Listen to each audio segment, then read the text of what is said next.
आज आमी अन्य दिनेर तुलनाय आरो सिम्पल एक रेसिपि निये एसेछि जेटा आपनारा डाल भातेर साथे एज ए साइड डिश सार्व करते पारेन। এই গরমে खूब उपकार होबे, जेमन हेल्थेर जोन्नो तेमन आमादेर गृहिणीदेर बेशिक्षण रान्नाघरे स्पेंड करते होबे ना। तो चलुन देखि निই कि সেই रेसिपि। आजके आमी आलू और पेঁয়াজ जेटा सबार घरे थाके सिम्पली सेई आलू और पेঁয়াজ दिए एक खूब सुंदर रायतार रेसिपि शेयर करब, माने दुटो रायतार रेसिपि शेयर करब जेटा आपनारा आमी जेमन बोललाम डाल भातेर साथे एज ए साइड डिश आपनारा सार्व करतेई पारेन। देखतेई पाच्छेन आमी आलूगुलोके सेদ্ধ करे छोटो छोटो टुकरो करे केटे निয়েছি। एखाने आमी एकदम छोटो छोटो दुटो आलू निয়েছি, तो परिमाण मतो बाड़िয়ে निते पारेन।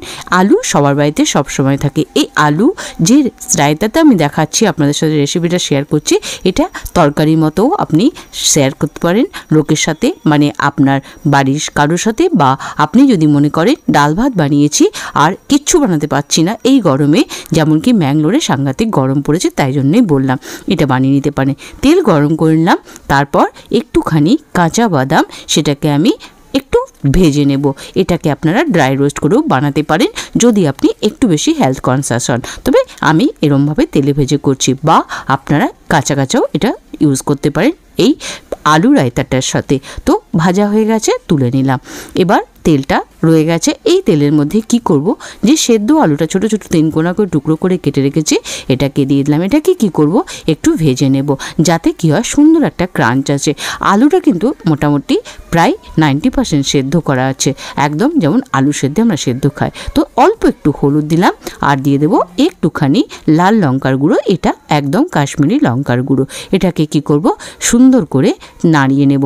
দেখতেই পাচ্ছেন কালারটা কত সুন্দর খুলে আসলো। তো কালারটা খুলে যেমন আসবে সেরকম খেতেও দারুণ লাগবে এই সেদ্ধ আলুটা যদি আমি এরকম করে একটু ভেজে নিই। আর দিয়ে দিলাম একদম সামান্য পরিমাণে নুন। তো তারপরে একটু এটা হতে ধরুন এই 2 মিনিট মতো সময় লাগবে। তারপর দেখতেই পাচ্ছেন একটুখানি বেশ মুচমুচে টাইপের হবে, তাহলে আমি তুলে নেব। দেখতে পাচ্ছেন অনেকটা হয়ে গেছে, আপনি অল্প একটু ভেজেও তুলে নিতে পারেন, তবে আমাকে মুচমুচে টাইপের হলে খুব ভালো লাগে। এই রেসিপিটা করে খেয়ে দেখবেন, দারুণ লাগে। এটার নামে রায়তা, কিন্তু একটা সবজি হিসাবে আপনি অবশ্যই সার্ভ করতে পারেন, এবং এটা একদম রুটি পরোটার সাথেও একটা রায়তা, যেটা আপনার সবজির কোনো দরকার পড়বে না, স্টাফিং যে কোনো পরোটার সাথে আপনি এটাকে সার্ভ করতে পারেন। হয়ে গেছে দেখুন, সুন্দর ব্রাউন ব্রাউন স্পট চলে এসছে, লাল লাল হয়ে গেছে। এবার এটাকে তুলে নেব। চলুন তুলে নিই। তুলে নিয়ে তারপর যাব নেক্সট স্টেপে। এবার বানাবো আমরা রায়তাটা। হয়ে গেছে, এই তেলটায় বাকি পরে কাজ করব। চলুন, রায়তা বানানোর জন্য আমি ছোট্ট একটা জায়গা নিয়েছি, কিউট একটা জায়গা। তো আপনারা যে কোনো জায়গায় নিতে পারেন, আমি যেহেতু আপনাদেরকে অল্প পরিমাণ করে সার্ভ করে দেখাবো তাই এরম একটা জায়গা নিয়েছি। এই না যে সবাইকে এরমই নিতে হবে, যে কোনো কাচের বাটিতে আপনারা বানিয়ে নেবেন, তবে হ্যাঁ রায়তা কাচের বাটিতে বানানোই সব থেকে শ্রেষ্ঠ। দিয়ে দিলাম আলু ভাজাগুলো, মানে সেদ্ধ করে রাখা আলু ভাজাগুলো।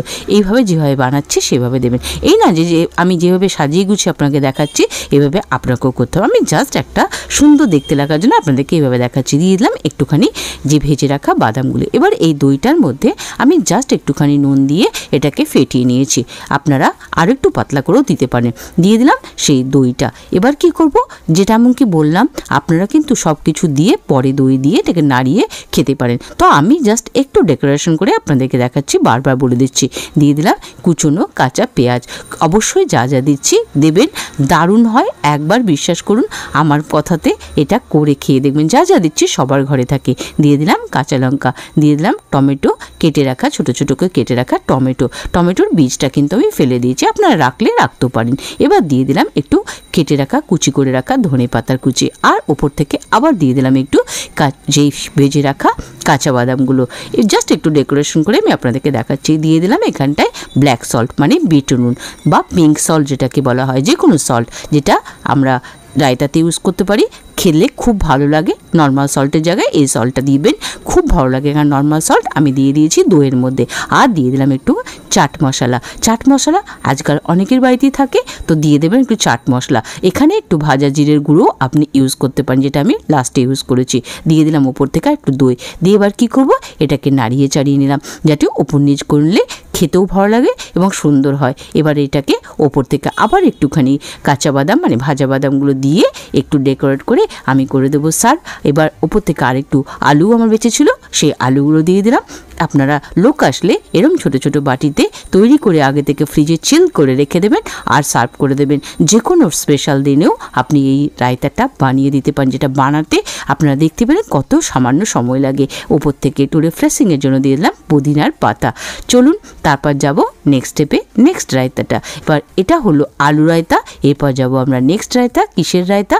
এটা হবে দারুণ স্পেশাল একটা রায়তা, যেটা এই রায়তাটাও আপনাদের আমার মনে হয় আপনাদের খুব ভালো লাগবে। তো এই বাঁচা কুচা তেলটার মধ্যে কি করব, একটুখানি পেঁয়াজ আমি লম্বা লম্বা করে কেটে রেখেছি, এরকম করে সেটাকে একটু ভেজে নেব, জাস্ট হালকাভাবে একটু ভেজে নেব, মানে মোটামুটি একটু কালার চেঞ্জ হওয়া পর্যন্ত ভেজে নেব। কোনো মুচমুচে করার দরকার নেই, ব্রাউন করার দরকার নেই, কিচ্ছু দরকার নেই, জাস্ট একটা কাঁচা ভাবটা দূর করা যেটাকে বলে সেটা করে নেব। জাস্ট একটু কালারটা মানে চেঞ্জ হবে, একটু ট্রান্সলুশন হবে, আর এটাকে ভেজে নেব। একটু লবণ দিয়েও এটাকে ভাজতেই পারে। তো আমি এমনি ভেজেছিলাম, যেহেতু আমার তেলটার মধ্যে লবণ টবণ ছিল স্বাদটা, তাই জন্য আপনার যদি মনে হয় একটু লবণ দিয়েও ভেজে নিতে পারেন। এবার তুলে নিলাম পেঁয়াজটাকে। এই দেখুন, এটা হচ্ছে সব থেকে মজার বিষয়টা কি, এটা হচ্ছে একটা পাঁপড়। যে কোনো পাঁপড় আপনি নিয়ে নিতে পারেন। এটাকে আমি কি করছি, একটু রোস্ট করে নেব, এরকম করে আগুনে রোস্ট করে নেব। আপনি ডাইরেক্টও করতে পারেন, তবে হ্যাঁ করার সময় একটু সাবধান থাকবেন, কারণ হাত পুড়ে যেতে পারে। তো আমি তাই জন্য এই জালিটার মধ্যে করে নিচ্ছি। তবে হ্যাঁ, ভাজা পাঁপড়ে কিন্তু করবেন না এই রেসিপিটা। যে রায়তাটা বানাচ্ছি এই রায়তাটা হচ্ছে পাঁপড়ের রায়তা, মানে পাঁপড় পেঁয়াজের রায়তা। চলুন, এটা হয়ে গেছে রোস্ট করা আমার, একটুখানি সময় লাগবে, একদম সিম আঁচে কিন্তু করবেন, না হলে কিন্তু জ্বলে পুড়ে যেতে পারে। তো জ্বলে পুড়ে গেলে মোটেই ভালো লাগবে না খেতে।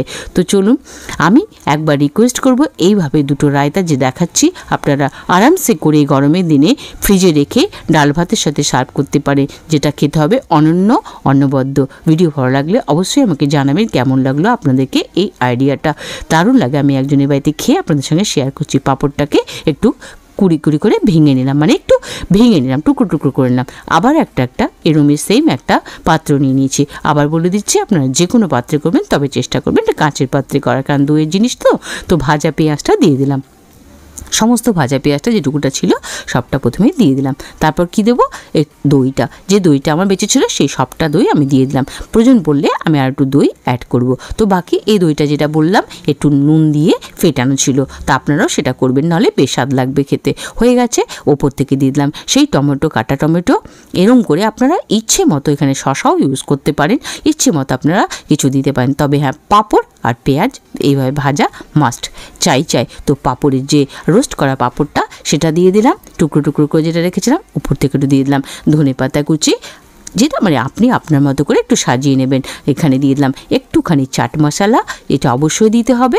আর দিয়ে দিবেন একটুখানি সেই ব্ল্যাক সল্ট, মানে বিট নুন। অবশ্যই আমাদের সবার বাড়িতে মোটামুটি এগুলো থাকে, খেতে দারুণ লাগবে।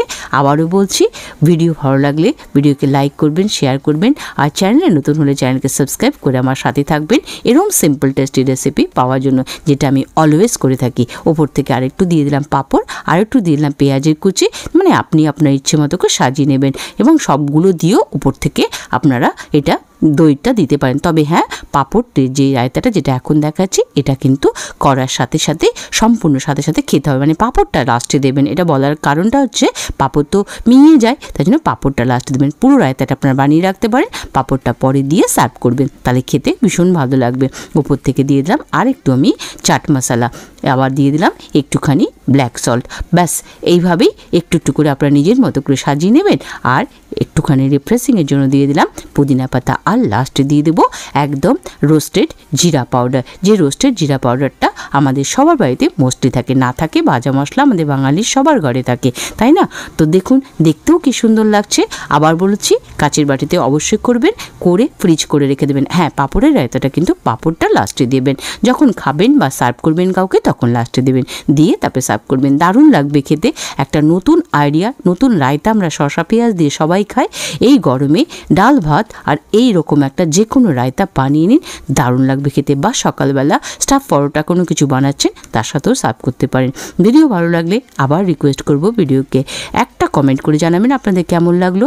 চ্যানেলে নতুন হলে চ্যানেলকে সাবস্ক্রাইব করে আমার সাথে থাকবেন এরকম সিম্পল টেস্টি রেসিপির জন্য। আমি শাশ্বতী আপনাদের সবাইকে শেষ অভিনন্দন করে দেখা হবে আবার নেক্সট ভিডিওতে। আবার দেখা হবে নেক্সট ভিডিওতে, ততক্ষণের জন্য বাই বাই।